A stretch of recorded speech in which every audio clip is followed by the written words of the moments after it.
রমি বা রোজারিও। আমি কবিতা বলবো। আমার কবিতার নাম ইকুতের কবিতা।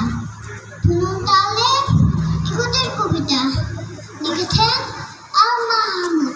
ফেব্রুয়ারির 21 তারিখ দুপুর বেলার অক্ত বৃষ্টি নামে বৃষ্টি কোথায় বরকতের রক্ত হাজার যুগের সূর্য তাপে দলবে মোল্লাদের তেল হইতে লাল হইতে কৃষ্ণ জোয়ার ডালবে প্রভাত ফিরি মিছিল গাবে ধরা ফুলের বন্যা মিঠা গীতি গাইছে পথে তিতুমিরের কন্যা তিনটে নাকি সোনার ছেলে ক্ষুদ্রামকে তিনটে যুদ্ধ সাথে প্রাণ নদে মুক্ত বাতাস তিনটে পাহাড় তুলির মরণ তুলায় ধাপ দিল দে উঠে ফেব্রুয়ারি